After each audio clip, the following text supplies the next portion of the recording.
Have you ever felt that moment when jealousy hits you like a freight train, making you realize you're in love with someone you've been ignoring for years? Victoria Hale thought she had everything under control: her billion-dollar company, her emotions, her life. But one simple photo on social media was about to shatter everything she believed about herself. Before we dive into this story, make sure to subscribe to the channel, hit that notification bell, and let me know in the comments where you're watching from. The elevator doors opened on the 47th floor. I stepped out, my Louboutin heels clicking against the marble floor like a metronome of power. I've built my empire on control. Every decision, every emotion, every breath. Calculated and precise. That's how Victoria Hale became the youngest female CEO of a Fortune 500 company at 32. My corner office overlooks Manhattan like a throne room. Floor-to-ceiling windows, Italian leather furniture, and not a single personal photo in sight. Emotions are weakness. Attachments are liabilities. "Ms. Hale, your 10 a.m. is here," came the soft voice through my intercom. Mia Turner, my assistant for 3 years. Efficient, invisible, perfect. "Send them in," I replied without looking up from my laptop. I barely noticed when she entered with my coffee. Ethiopian blend, 2 sugars, splash of cream. She knew my preferences better than I did. Her presence was like background music, always there, never intrusive. "The quarterly reports are on your desk," she said quietly, "and your mother called. Again." I glanced up briefly. Mia stood there in her usual navy blazer, brown hair pulled back in a neat bun, glasses perched on her nose, unremarkable, safe. "Tell her I'm in meetings all week," I said, returning to my screen. "Of course, Ms. Hale." The door closed with a soft click.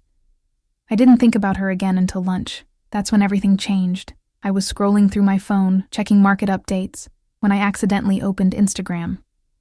I rarely use social media. It was frivolous, a waste of time. But there it was, a suggested post. Mia Turner's profile. My finger hovered over the screen. I shouldn't look. It was unprofessional, invasive. But curiosity won. The latest photo made my blood freeze. Mia was laughing, her head thrown back in genuine joy. She wore a flowing sundress, her hair loose and wild in the ocean breeze. But it wasn't her transformation that stopped my heart. It was the woman beside her, tall, blonde, athletic. Her arm wrapped around Mia's waist possessively. They looked happy, intimate, in love. The caption read, "Best vacation ever with my favorite person, Bahamas. Love, new beginnings." My hands started shaking. What the hell was wrong with me? Why did I care who Mia spent her vacation with? She was my employee, nothing more. A competent assistant who happened to be... what? Gay? Bisexual? Why hadn't I known this? I stared at the photo until my eyes burned. The way this stranger touched Mia, the way Mia leaned into her embrace. It felt like someone was twisting a knife in my chest. I slammed my phone down so hard my coffee mug jumped. "Ms. Hale?" Mia's voice came through the intercom. "Is everything all right?" I heard, "Get in here. Now." The door opened immediately. Mia rushed in, concern written across her face. "What happened? Do you need... How was your vacation?" The words came out sharper than intended. She blinked, clearly confused by the sudden personal question. "It was... nice. Thank you for asking." "Nice?" I stood up, pacing behind my desk like a caged animal. "Just nice? Yes?" Her voice was small, uncertain. "Hale, are you feeling okay?" I wanted to ask about the woman. I wanted to demand answers. I wanted to know why seeing Mia happy with someone else felt like my world was crumbling. Instead, I said, "The Morrison account needs revision. I want it on my desk by 5. "But that's a week's worth of work. Then you better get started." Mia's face fell. For a moment, hurt flashed in her brown eyes before she composed herself. "Of course, Ms. Hale. I'll get right on it." She turned to leave and I almost called her back. Almost apologized. Almost asked her to sit down and tell me about her life, her dreams, her mysterious girlfriend. But I didn't. Because Victoria Hale doesn't apologize. Victoria Hale doesn't care about her employees' personal lives, except I did care. And that terrified me more than any hostile takeover or board meeting ever had. The door closed, leaving me alone with my racing heart, and the image of Mia's smile burned into my memory. A smile I'd never seen before. A smile that wasn't meant for me. I picked up my phone again, staring at the photo. The blonde woman's hand rested on Mia's hip like she owned her. Like she had the right to touch her, to make her laugh, to make her happy. My jaw clenched so hard it hurt. I'd spent 3 years treating Mia like furniture. Reliable, useful, but ultimately invisible. I'd never asked about her life, her interests, her relationships. I'd never even said thank you for the countless late nights she'd stayed to help me, the weekends she'd sacrificed for my company. And now someone else was reaping the benefits of her loyalty, her kindness, her beautiful smile. The realization hit me like a physical blow. I was jealous. Insanely, irrationally jealous of a woman I'd never met, who had something I didn't even know I wanted. I wanted Mia, not just as an assistant, not just as an employee. I wanted her attention, her smiles, her laughter. I wanted to be the one making her happy, the one she leaned into, the one she called her favorite person. But it was too late. She belonged to someone else now. My phone buzzed with a text from my mother. Dinner Sunday. Don't even think about canceling. I ignored it, my eyes drawn back to the photo. Mia looked radiant, alive in a way I'd never seen at work. This other woman had unlocked something in her that I'd been too blind, too cold, too focused on myself to notice. A knock on my door interrupted my spiral. Come in. Mia entered with a stack of files. I've started on the Morrison revisions. I should have the first draft ready by... Who is she? The question escaped before I could stop it. Excuse me, the woman in your photo. Your... girlfriend? Mia's cheeks flushed pink. That's Ms. Hale. I don't think that's appropriate workplace conversation. Answer the question. She set the files down carefully, her hands trembling slightly. Her name is Sarah. We've been seeing each other for a few months. Seeing each other. The words tasted bitter. How serious is it? Ms. Hale, I really don't think... How serious is it? Mia lifted her chin, a spark of defiance I'd never seen before. Serious enough that I'm happy. For the first time in a long time, I'm genuinely happy. The words hit me like a slap. Happy. She was happy with someone who wasn't me. Get out, I whispered. What? Get out of my office. Now. Mia's face crumpled, but she nodded and headed for the door. Just before she reached it, she turned back. I don't know what I did wrong, Ms. Hale, but I'm sorry. I've always tried my best for you. The door closed with a soft click, and I was alone again. I stared at my reflection in the dark window. For the first time in my life, Victoria Hale, the woman who had everything, realized she had nothing at all. Word count, 1,400 words, verified. I didn't sleep that night. Every time I closed my eyes, I saw that photo. Mia's laugh, Sarah's possessive hand, the way they looked at each other like they shared secrets I'd never be part of. By 6 a.m., I was already in my office, staring at spreadsheets that might as well have been written in ancient Greek. The numbers blurred together as my mind replayed every interaction I'd had with Mia over the past 3 years. How had I missed it? The way she always remembered my coffee order, stayed late without complaint, anticipated my needs before I voiced them. The way she looked at me sometimes when she thought I wasn't paying attention, like I was someone worth admiring. And I'd treated her like she was invisible. Good morning, Ms. Hale. Mia's voice was carefully neutral as she entered with my usual coffee. She set it down without meeting my eyes. You're early, I said, trying to keep my voice steady. I wanted to finish the Morrison revisions. She placed a thick folder on my desk. I worked on them all night. All night. While I was tossing and turning, thinking about her, she was working. For me, even after I'd been cruel to her yesterday. Mia, is there anything else you need? She interrupted, still not looking at me. I wanted to apologize. I wanted to ask her to sit down and tell me about Sarah, about her vacation, about why she'd never mentioned being gay. I wanted to know everything about her that I'd been too self-absorbed to notice.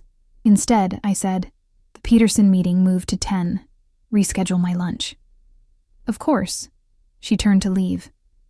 Wait, the word came out more desperate than I intended. She paused, finally meeting my eyes. There was something different in her expression. A guardedness that hadn't been there before. Your hair, I said lamely. It's different. She touched the loose waves self-consciously. I didn't have time to put it up this morning. It was beautiful, soft and natural, the way it had looked in the photo, the way it looked when she was happy. It looks nice, I managed. Surprise flickered across her face. Thank you, Ms. Hale. The formal address stung. When had she started calling me that? Had she always been so distant, or was this new? Another thing I'd failed to notice. My phone buzzed. A text from my mother. Bringing someone to dinner Sunday. You'll like her. I deleted it without responding. Ms. Hale? Mia was still standing there, watching me with those perceptive brown eyes. Are you sure you're feeling all right? You seem different lately. Different.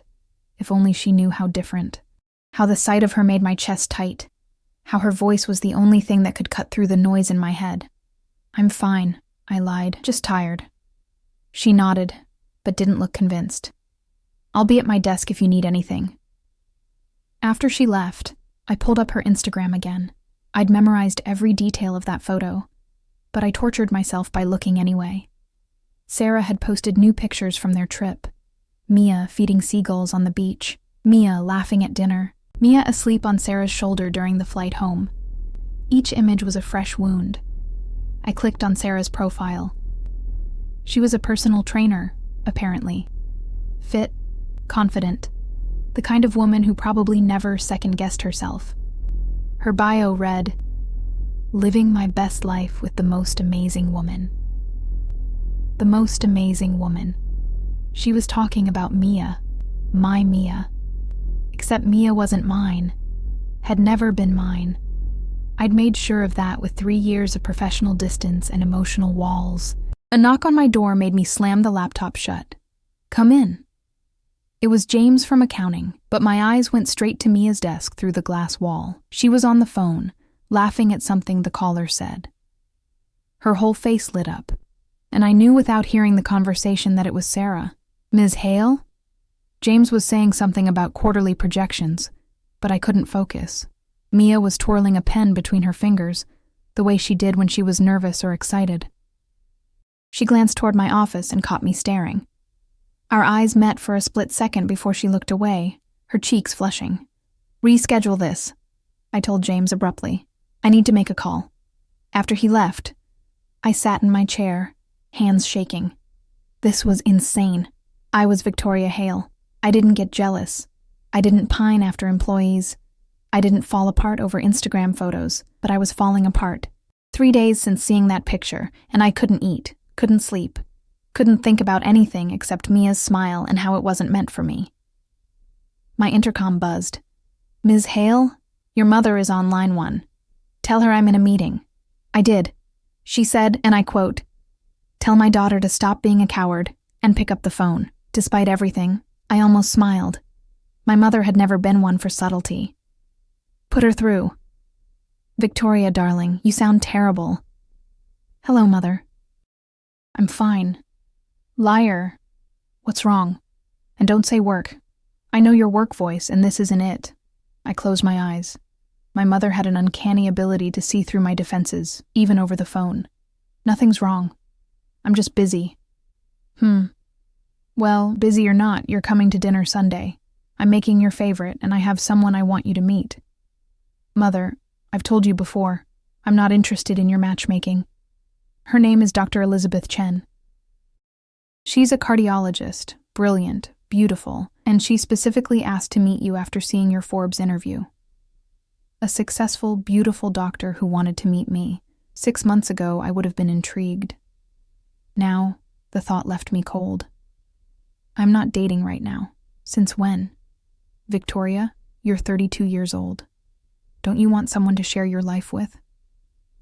Through the glass, I watched Mia hang up her phone. She was still smiling, probably thinking about whatever Sarah had said. The sight made my chest ache. I have to go, Mother. Sunday at 7. Don't make me send security to drag you here." She hung up before I could protest. I stared at my phone, then at Mia.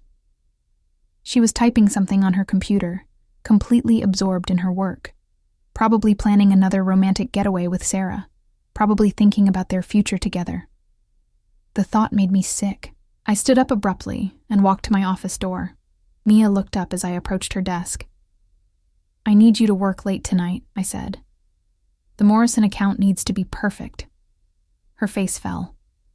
"But I have plans tonight. Cancel them.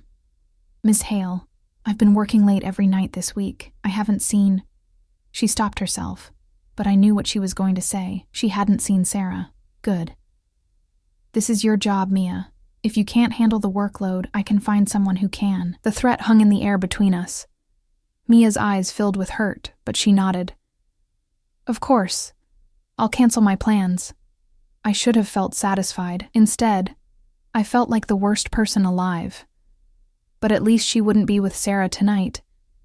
At least for a few hours, she'd be here with me, even if she hated every minute of it. As I walked back to my office, I caught my reflection in the window again.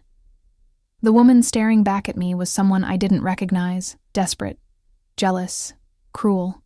What was happening to me? It was past 9 p.m. when I finally looked up from my computer. The office was empty except for Mia, still working at her desk under the harsh fluorescent lights. She'd ordered Chinese takeout hours ago, the containers now cold and forgotten beside her keyboard. I'd kept her here out of spite, and we both knew it. Through the glass wall, I watched her rub her tired eyes and stretch her neck. She'd taken off her blazer hours ago, revealing a soft cream blouse that made her look younger, more vulnerable. Her hair had fallen loose from its bun, framing her face in a way that made my chest tight. She was beautiful. How had I never noticed how beautiful she was? My phone buzzed with a text, probably Sarah wondering where Mia was. The thought made my jaw clench. I stood up and walked to her desk. She looked up as I approached, exhaustion clear in her brown eyes. "You should go home," I said quietly. She blinked in surprise. "But the Morrison account can wait until tomorrow." Mia stared at me like I'd grown a second head. In 3 years, I'd never told her to leave work unfinished. "Are you sure? You said it needed to be perfect." I was wrong. The admission felt foreign on my tongue. "You've done enough for tonight." She saved her work slowly, like she was waiting for me to change my mind. "Ms. Hale, can I ask you something?" "What?" "Have I done something to upset you? This week, you've been different. Harder on me than usual." I wanted to tell her the truth, that seeing her happy with someone else had shattered something inside me I didn't even know existed. That I'd been cruel because I was jealous, because I was falling apart, because I was in love with her and had no idea what to do about it. Instead, I said, "You're imagining things." She gathered her things in silence, but I could see the hurt in her expression. As she reached for her purse, her phone lit up with a call. Sarah's name flashed on the screen along with a photo. The same blonde from Instagram, smiling at the camera. "Aren't you going to answer that?" I asked, hating how bitter I sounded. Mia glanced at the phone, then at me. "She can wait." Something in her tone made me look closer. There was tension in her shoulders, a tightness around her eyes that hadn't been there this morning. Trouble in paradise? The words slipped out before I could stop them. Mia's cheeks flushed. It's not your business, Ms. Hale. You're right. It's not, but I couldn't let it go. She seems nice, from the photos. You looked at my Instagram? Her voice was barely a whisper. Heat flooded my face. It was an accident. I was scrolling and you looked at my personal social media. It wasn't a question. I felt like a teenager caught stalking her crush online. I'm sorry. That was inappropriate. Mia stared at me for a long moment, something shifting in her expression. Why? Why what? Why did you look?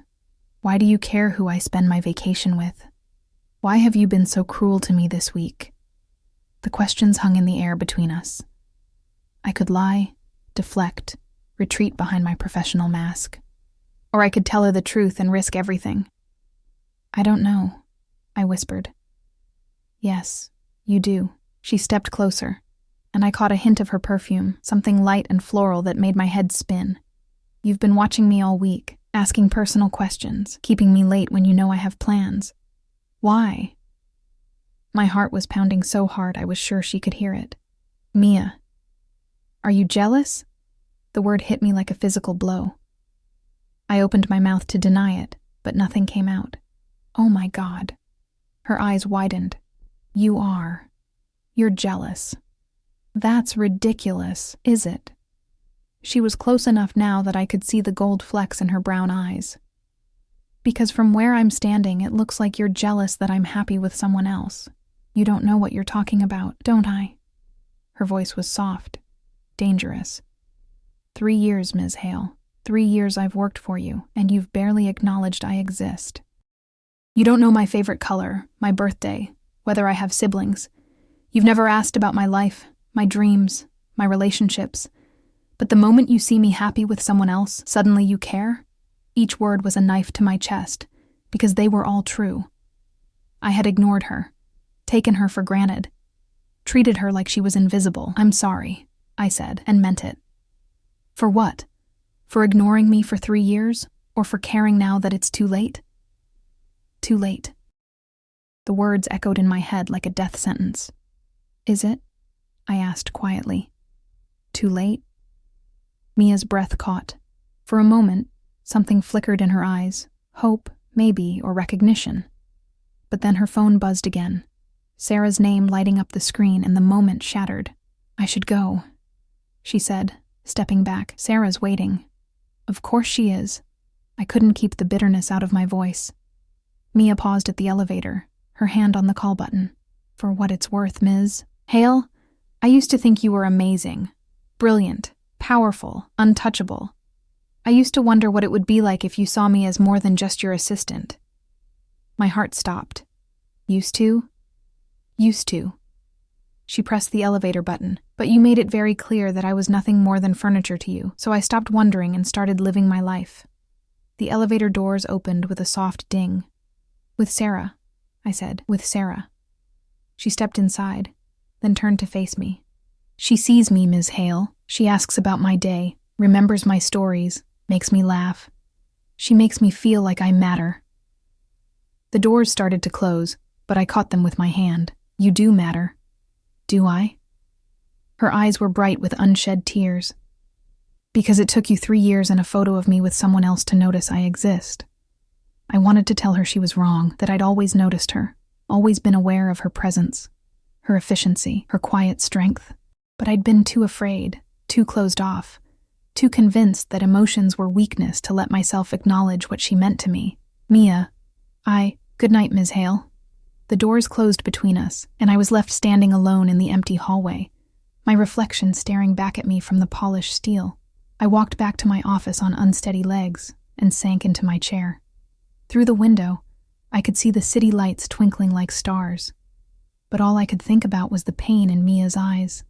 She was right. I had ignored her for 3 years.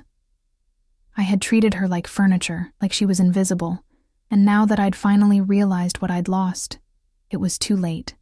She was with Sarah, happy with Sarah, in love with Sarah, and I was alone in my glass tower, surrounded by everything I'd thought I wanted, realizing that none of it meant anything without her.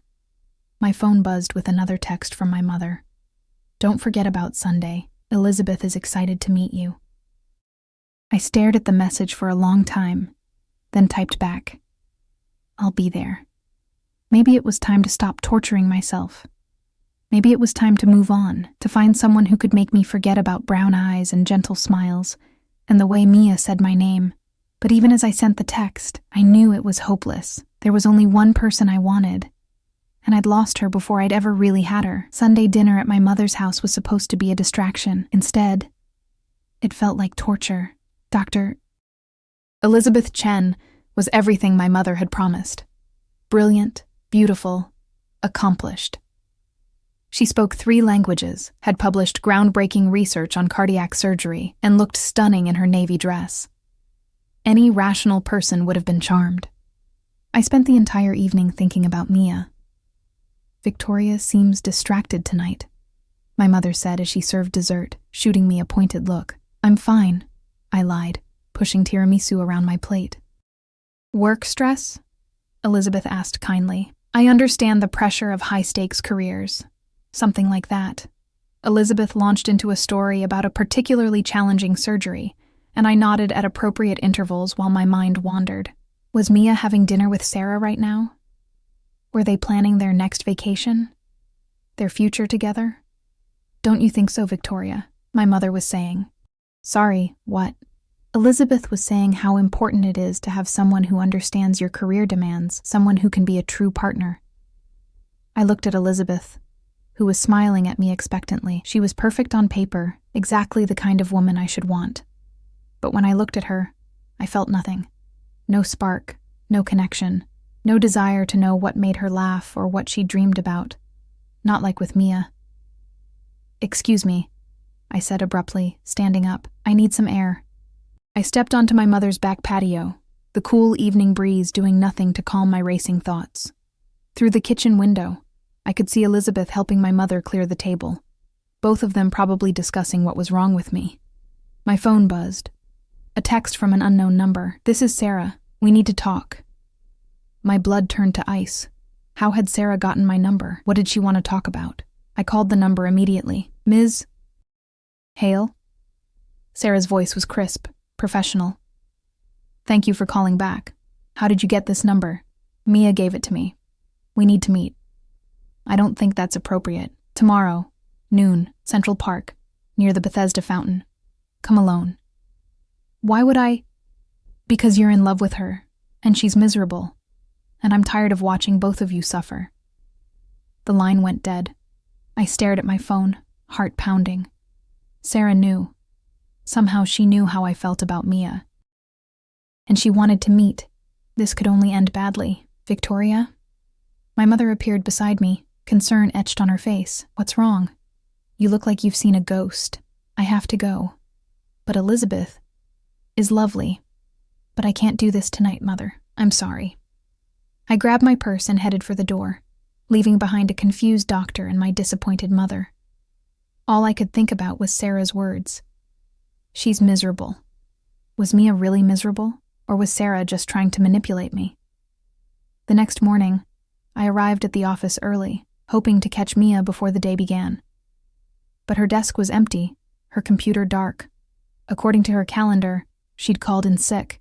Mia never called in sick. At 11:45, I found myself walking through Central Park, my heels clicking against the paved path. The October air was crisp, leaves crunching underfoot as I made my way to the fountain. Sarah was already there, sitting on a bench in workout clothes, her blonde hair pulled back in a ponytail. She looked up as I approached, and I was struck by how tired she seemed. Ms. Hale, thank you for coming. I sat down beside her, maintaining careful distance. What do you want? To talk about Mia. I don't see how that's any of your business. Sarah laughed, but there was no humor in it. She's my girlfriend. Of course it's my business. The word girlfriend hit me like a slap. Then why are we here? Because she's in love with you. The world tilted. That's not... She talks about you constantly. Victoria this, Ms. Hale that. She defends you when I point out how badly you treat her. She lights up when she talks about your successes, gets upset when you're stressed.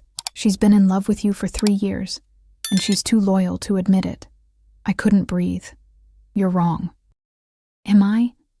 Then why did she cry herself to sleep last night after working late for you again?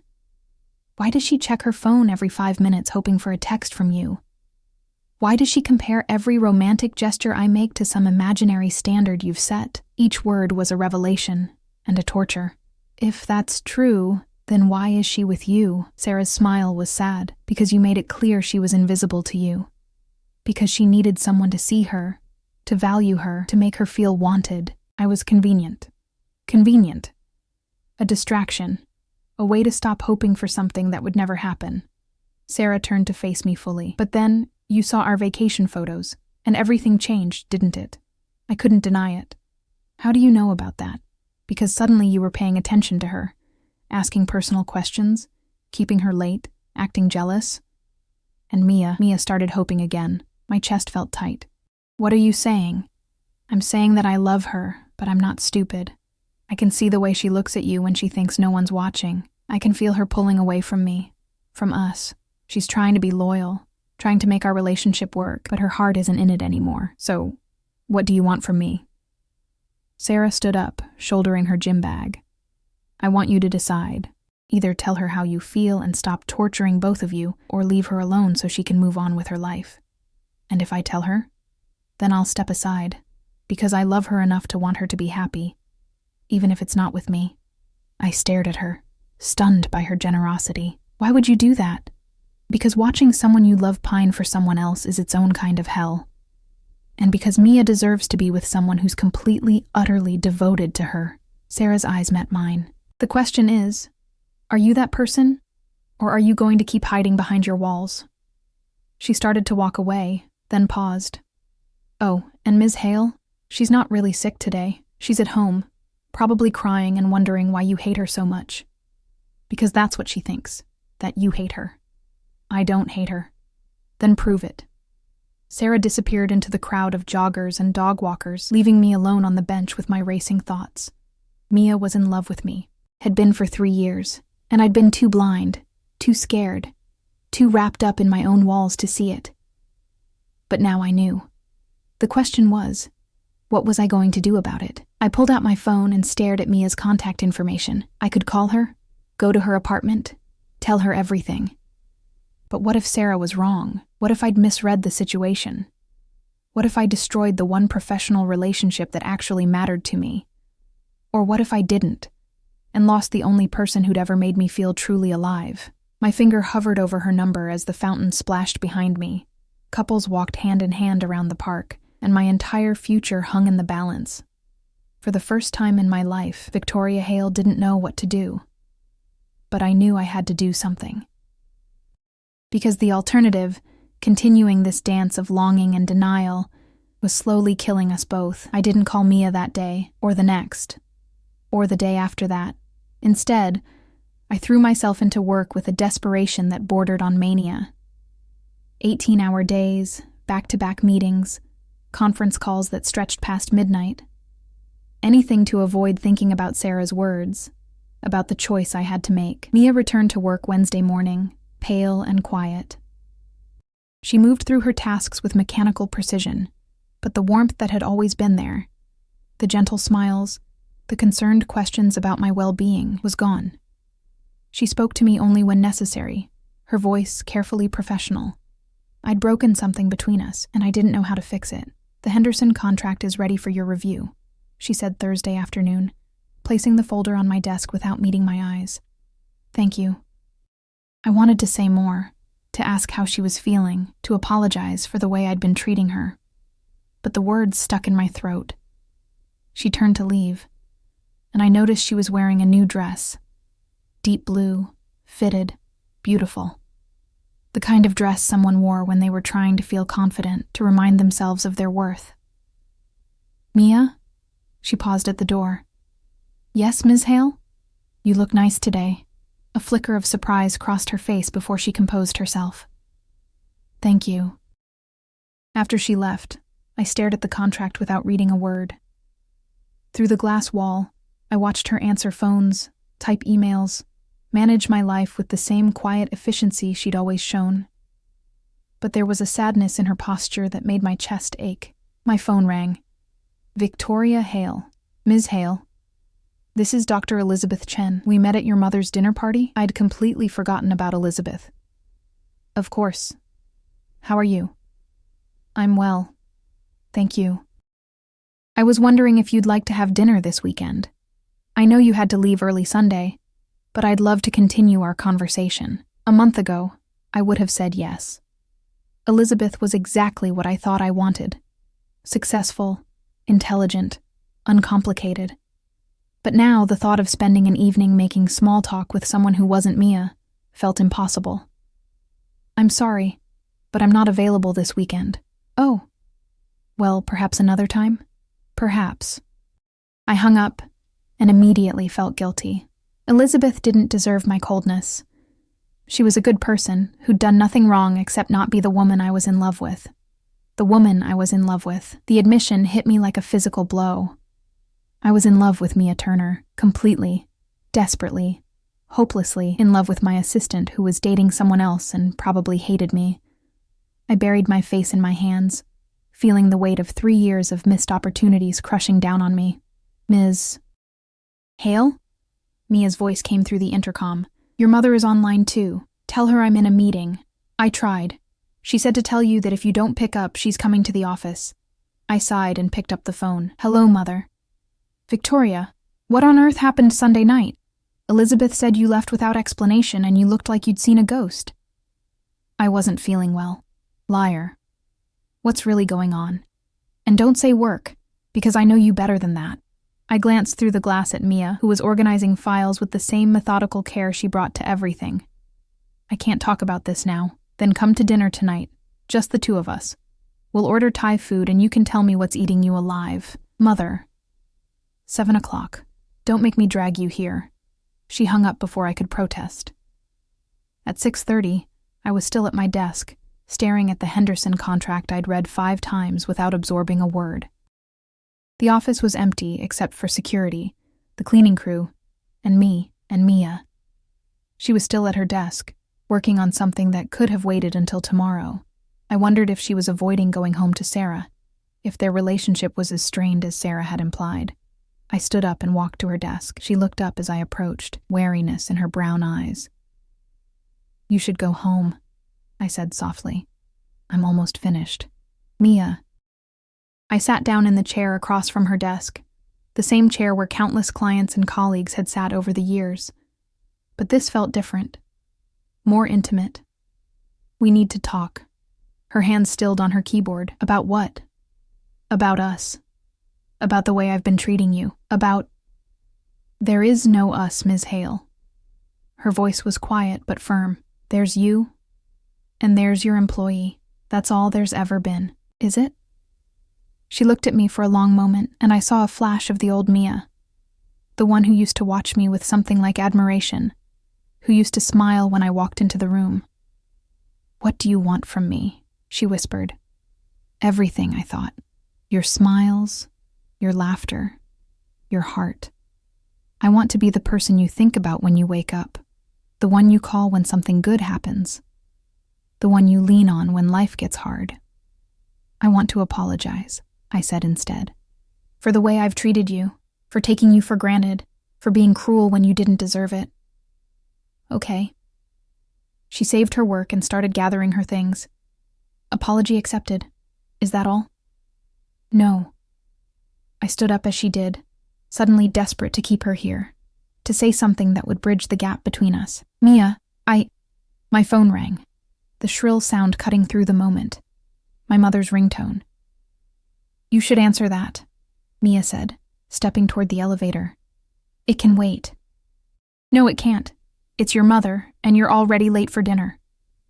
She pressed the elevator button. Good night, Ms. Hale. The doors opened, and she stepped inside. I watched her reflection in the polished steel as the elevator carried her away from me, and felt something inside my chest crack. I answered my phone on the last ring. I'm on my way. Good.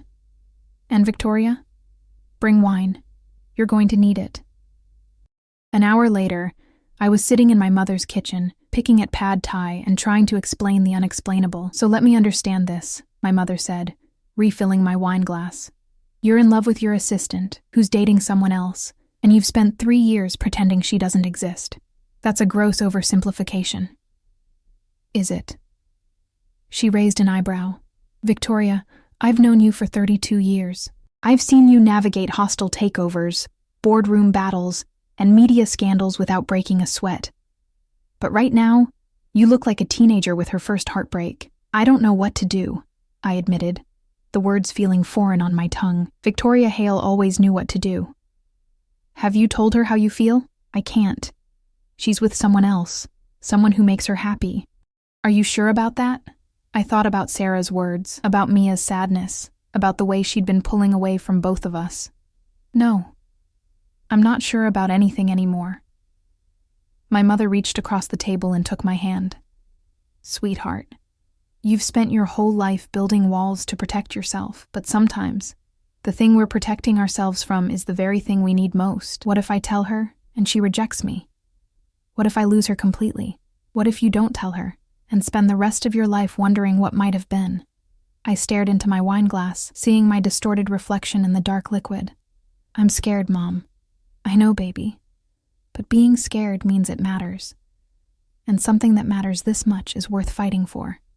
I drove home through the empty streets, my mother's words echoing in my head. By the time I reached my apartment, I'd made a decision. Tomorrow, I was going to tell Mia everything. I was going to lay my heart on the line and hope that Sarah was right, that there was still a chance for us. But when I walked into the office Friday morning, Mia's desk was empty. Her computer was gone, her personal photos removed, her coffee mug missing from the kitchen. "Where's Mia?" I asked James from HR, panic rising in my throat. "She submitted her resignation yesterday evening. Effective immediately. Didn't she tell you?" The world tilted sideways. Her resignation? 2 weeks' notice, but she used her accumulated vacation time to cover it. "She's already gone, Ms. Hale. I'm sorry, I thought you knew." I stumbled back to my office, my legs barely supporting me. On my desk was an envelope with my name written in Mia's careful handwriting. Inside was a single sheet of paper. "Ms. Hale, thank you for the opportunity to work for you these past 3 years. I've learned so much and grown in ways I never expected. I hope you find someone who can serve you better than I have. I wish you all the best. Sincerely, Mia Turner Professional. Polite. Final." I sank into my chair, the letter trembling in my hands. She was gone. Really, truly gone. And I'd lost my chance to tell her how I felt, to fight for her, to be the person she deserved. I'd lost everything that mattered, and I had no one to blame but myself. I spent the weekend in a haze of regret and wine, replaying every moment with Mia, every missed opportunity, every cruel word I'd spoken. By Monday morning, I looked like hell and felt worse. "Ms. Hale?" James from HR knocked on my office door. "I have some candidates for Mia's replacement. Would you like to review their resumes?" "No." The word came out harsher than I intended. "Not yet. But you'll need someone to manage your schedule, handle correspondence." I said not yet. James retreated, probably adding unstable boss to my growing list of professional flaws. I tried to work, but everything reminded me of Mia. The coffee that wasn't quite right because she wasn't there to make it. The meetings that ran over because she wasn't there to keep me on schedule. The empty desk outside my office that felt like a gaping wound. By Tuesday, I was desperate enough to do something I'd never done before. I looked up Mia's address. Her apartment building was a modest brownstone in Brooklyn, the kind of place young professionals lived when they were saving money and building their careers. I sat in my car across the street for an hour, trying to work up the courage to knock on her door. What would I say? That I was sorry? That I loved her? That I'd been an idiot for 3 years and was hoping she'd give me a chance to be a better person? All of it was true, but none of it seemed like enough. A familiar figure emerged from the building, and my heart stopped. Mia, wearing jeans and a sweater, her hair loose around her shoulders. She looked beautiful and sad, and so far out of my reach that I almost started the car and drove away. But then I saw Sarah walking beside her, carrying a suitcase. I got out of the car before I could lose my nerve. "Mia." She spun around, her eyes widening when she saw me. "Ms. Hale? What are you doing here? I needed to see you." I glanced at Sarah, who was watching our interaction with interest. "I got your letter." I thought it was self-explanatory. It wasn't. I took a step closer, my heart pounding. "Why did you leave?" Mia's jaw tightened. "Because I couldn't do it anymore. I couldn't pretend that working for you wasn't slowly killing me." The words hit me like a physical blow. "Mia." "No." She held up a hand. "You don't get to do this. You don't get to show up at my home and act like you care after 3 years of treating me like I was invisible. But I do care. More than you know." "Do you?" Her voice was rising, 3 years of suppressed emotion finally breaking free. "Because from where I stood, you cared more about punishing me for being happy than you ever cared about my actual well-being. That's not true. Isn't it? You saw one photo of me with Sarah, and suddenly I mattered enough to torture. You kept me late, asked invasive questions, made my life miserable because what? You were jealous? Yes. The admission tore out of me. Yes, I was jealous. I was insanely, irrationally jealous, because seeing you happy with someone else made me realize what I'd lost. Mia stared at me, her breath coming in short gasps. What you'd lost? You never had me, Ms. Hale. You made sure of that. I know I was an idiot. I know I wasted 3 years being too scared to see what was right in front of me. But I'm here now, and I'm telling you. Telling me what? That you want me now that I'm unavailable? That you've decided I'm worth your attention now that someone else saw my value first? I'm telling you that I love you. The words hung in the air between us like a bomb waiting to explode. Mia's face went white, and Sarah took a step back, giving us space. You love me, Mia repeated, her voice flat. Yes. You love me, but you spent 3 years treating me like furniture. You love me, but you never asked about my life, my dreams, my feelings. You love me, but the only time you showed any interest was when you thought you couldn't have me. Each word was a knife to my chest, because they were all true. I was scared. Of what? Of this. Of feeling something real. Of letting someone matter enough to hurt me. I took another step closer, desperate to make her understand.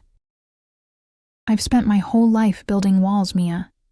I thought emotions were weakness, that caring about someone would make me vulnerable. But you made me want to tear those walls down. So why didn't you? Because I'm a coward. Because I was terrified that if I let myself love you, you'd leave. So I kept you at a distance, told myself it was professional, convinced myself that what I felt wasn't real. Mia's eyes filled with tears. Do you have any idea what it was like? Loving someone who looked right through me, hoping every day that you'd see me, really see me, and knowing you never would? You loved me? The words came out as a whisper. I loved you so much it physically hurt. I loved your brilliant mind, your fierce determination, the way you fought for what you believed in. I loved the rare moments when you'd smile at something I'd done, when you'd actually look at me like I was a person instead of a piece of office equipment. Mia? But I couldn't keep living on scraps of your attention. I couldn't keep hoping for something that would never happen. So I tried to move on. I tried to build a life with someone who actually wanted me. I glanced at Sarah, who was still standing there with her suitcase, watching our conversation with a mixture of sadness and understanding. And now? I asked. Now it's too late. Mia wiped her eyes with the back of her hand. You can't just show up and say you love me and expect everything to be okay. You can't undo 3 years of indifference with one declaration. I know I can't. But I can try to make it right. I can spend every day proving that you matter to me, that you've always mattered, even when I was too stupid to show it. How? By giving me my job back? By treating me like a human being instead of a machine? By remembering my birthday? By loving you the way you deserve to be loved? By being the person you thought I could be, the person I want to be for you? Mia looked at me for a long moment, and I saw the war playing out in her eyes, hope battling with hurt, love fighting with self-preservation. It's too late, she said again, but her voice was less certain now. Is it? I looked at Sarah, who nodded encouragingly. Because someone told me that you've been miserable, that you've been pulling away, that your heart isn't in your relationship anymore. Sarah told you that? She loves you enough to want you to be happy, even if it's not with her. She loves you enough to step aside if that's what it takes. Mia turned to Sarah, who smiled sadly. It's true. I've been watching you pine for her for months, Mia. I love you, but I can't compete with a ghost. You're not a ghost, Mia said to me, her voice breaking. You're the most real thing I've ever felt. Then give me a chance. Give us a chance. Let me prove that I can be the person you deserve. And if you hurt me again, then you'll never see me again. But Mia, if you don't give me this chance, if you don't let me try to make this right, we'll both spend the rest of our lives wondering what might have been. Mia stared at me, tears streaming down her face. The silence stretched between us like a chasm, filled with 3 years of unspoken words and missed chances. I don't know how to trust you, she whispered finally. Then let me earn it. One day at a time, one moment at a time. Let me show you that this is real. That you're real to me. Sarah stepped forward, placing a gentle hand on Mia's shoulder. I'm going to go. This is between you two now. She looked at me with something that might have been respect. Don't waste this chance, Ms. Hale. She's the best person I've ever known.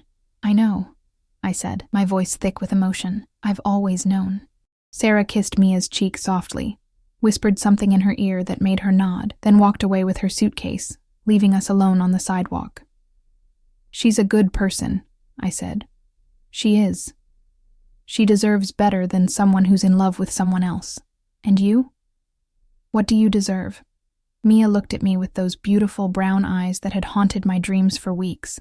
I deserve someone who chooses me first. Someone who doesn't need to lose me to realize they want me. You're right. You deserve all of that and more. But Mia, I am choosing you. I'm choosing you over my fear, over my walls, over everything I thought I wanted.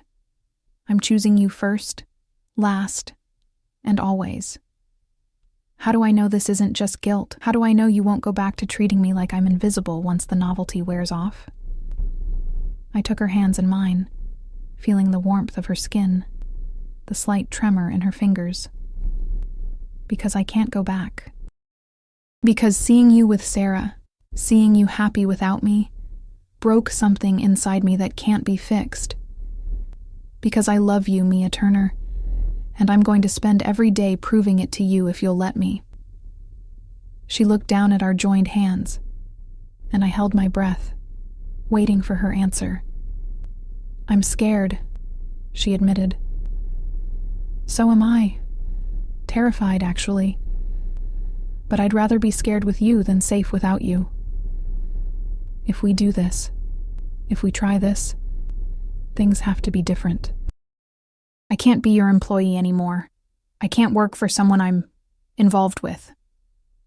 Then don't. Start your own consulting firm. I'll be your first client. Or find another job, something that makes you happy. I'll support whatever you want to do. And if it doesn't work out between us, then we'll deal with it like adults. But Mia, what if it does work out? What if we're amazing together? What if this is the beginning of something beautiful? She looked up at me then, and I saw it. The flicker of hope I'd been praying for. I loved you for 3 years, she said softly. I don't know how to stop. Then don't. Love me. And let me love you back. Let me spend the rest of my life making up for the time I wasted. The rest of your life? A small smile tugged at the corner of her mouth. That's a pretty big promise, Ms. Hale. Victoria, I corrected. And it's not a promise. It's a fact. She was quiet for a long moment, studying my face like she was memorizing it. Then, slowly, she nodded. Okay, let's try. But Victoria, if you hurt me again, if you make me feel invisible again, I'm gone. For good this time. You won't have to leave, because I'm never letting you go again. I pulled her into my arms then, holding her close as she cried against my shoulder. Tears of relief, of hope, of 3 years of suppressed emotion finally finding release. I love you, I whispered into her hair. I love you so much it scares me. I love you too, she whispered back. I never stopped. We stood there on the sidewalk, holding each other as the world moved around us. And for the first time in my life, I felt complete. The woman who had everything finally had the only thing that mattered. 6 months later, I woke up to the smell of coffee and the sound of Mia humming in the kitchen. Sunlight streamed through the windows of our apartment. Not mine, ours, and I allowed myself a moment to appreciate how much my life had changed. Good morning, beautiful, I said, wrapping my arms around her waist as she stood at the stove making pancakes. Good morning, yourself. She leaned back against me, and I pressed a kiss to her neck. Sleep well? Better than I have in years, it was true. The nightmares about losing her had finally stopped, replaced by dreams of our future together. Good, because you have a big day ahead of you. I groaned.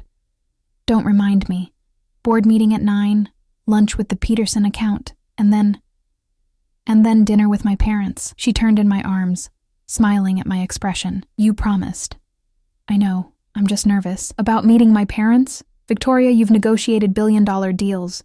You can handle dinner with 2 retired teachers from Ohio.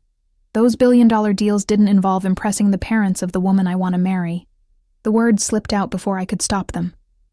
Mia's eyes widened, and I felt my cheeks burn. Mary? She whispered. I didn't mean to say that. Not yet. I had a whole plan, with a ring and a romantic dinner, and she silenced me with a kiss, soft and sweet and full of promise. Yes, she said against my lips. Yes? Yes, I'll marry you, Victoria Hale. Even though you just proposed to me while I'm making pancakes in my pajamas, I laughed, spinning her around the kitchen as she squealed in delight. I love you so much. I love you too. But next time, maybe work on your timing. Next time? How many times do you think I'm going to propose? Well, you'll have to do it again properly, with a ring and everything. My mother will want to see pictures. I set her down, cupping her face in my hands. I'll propose to you every day for the rest of our lives if that's what you want. I just want you, the real you. The woman who makes me coffee in the morning and holds me when I have bad dreams and laughs at my terrible jokes. Even when I'm being a control freak CEO? Especially then, someone has to keep you humble. We ate breakfast together, talking about our plans for the day, for the weekend, for our future. It still amazed me how easy it was, how natural. All those years I'd thought love would make me weak, but instead it had made me stronger. I have to go, I said reluctantly, checking my watch. But I'll pick you up at 6 for dinner? I'll be ready. She kissed me goodbye, and I felt that familiar flutter in my chest that happened every time she touched me. The office felt different now, brighter somehow. I'd hired a new assistant, Marcus, a recent college graduate who was efficient and professional, but would never be Mia. No one could be Mia. Good morning, Ms. Hale, Marcus said as I passed his desk. Your coffee is on your desk, and I've moved your 10 o'clock to accommodate the Peterson lunch. Thank you, Marcus. I settled into my office, looking out at the city that had once been my whole world. Now it was just the place where I worked, where I built my empire so I could provide for the family Mia and I would create together. My phone buzzed with a text from Mia. Good luck with the board meeting. Remember to breathe. I love you. I smiled, typing back, I love you too. See you tonight. The board meeting went smoothly. The Peterson lunch was a success. And by 5:30, I was heading home to get ready for dinner with Mia's parents, our first official meeting as a couple, though I'd spoken to them on video calls several times over the past few months. You look beautiful, I told Mia as she emerged from our bedroom in a navy dress that brought out her eyes. You clean up pretty well yourself. She straightened my tie, her fingers lingering on my chest. Ready to charm my parents? Ready to try. The restaurant was cozy and intimate, the kind of place where families gathered for special occasions. Mia's parents were already seated when we arrived. Her mother, a petite woman with Mia's warm smile, and her father, a tall man with kind eyes and graying hair. Mom, Dad, this is Victoria, Mia said, her hand finding mine under the table. It's wonderful to finally meet you in person, her mother said, standing to hug me. Mia talks about you constantly. All good things, I hope, I said, returning the embrace. Mostly, her father said with a grin that reminded me of Mia's. Though she did mention you can be a bit of a workaholic. Dad, Mia protested, but she was laughing. It's true, I admitted, but your daughter has taught me the importance of work-life balance, among other things, Mia said softly, squeezing my hand. Dinner was easier than I'd expected. Mia's parents were warm and welcoming, asking about my work, my family, my intentions toward their daughter. By dessert, I felt like I'd known them for years. So, her mother said over coffee, Mia tells us you two are getting serious. I glanced at Mia, who nodded encouragingly. Actually, Mrs. Turner, I asked Mia to marry me this morning. And I said yes, Mia added, beaming. Her mother gasped, her eyes filling with tears. Oh, sweetheart, that's wonderful. Welcome to the family, her father said, reaching across the table to shake my hand. Though I have to ask, do you have a ring? Dad? Mia laughed. It's a fair question. A proper proposal needs a proper ring. I'm working on it, I said. I want it to be perfect. It doesn't have to be perfect, Mia said. It just has to be from you. Later that night, as we lay in bed together, Mia traced patterns on my chest with her fingertip. That went well, she said. Your parents are wonderful. I can see where you get your kindness. They love you already. My mom texted me while you were in the bathroom. She said, and I quote, "She looks at you like you hung the moon." Because I feel like you did. You changed everything for me, Mia. You made me believe in love, in happiness, in the possibility of having it all. You changed everything for me too. You taught me that I'm worth fighting for, that love doesn't have to hurt, that I deserve someone who chooses me every single day. I will choose you every single day, I promised, for the rest of our lives, even when I'm old and gray and can't remember where I put my keys. Especially then, I'll help you look for them. She laughed, the sound filling our bedroom with warmth and joy. I love you, Victoria Hale. I love you too, Mia Turner, soon to be Mia Hale, or Victoria Turner. I haven't decided yet. Whatever you want. As long as we're together, I don't care what we're called. She kissed me then, soft and sweet and full of promise, and as I held her close, listening to her breathing even out as she fell asleep, I marveled at how much my life had changed. A year ago, I'd thought I had everything: success, money, power, respect. But I'd been living in a glass tower, isolated and alone, convinced that emotions were weakness, and love was a luxury I couldn't afford. Now I knew better. Now I knew that love wasn't weakness. It was strength.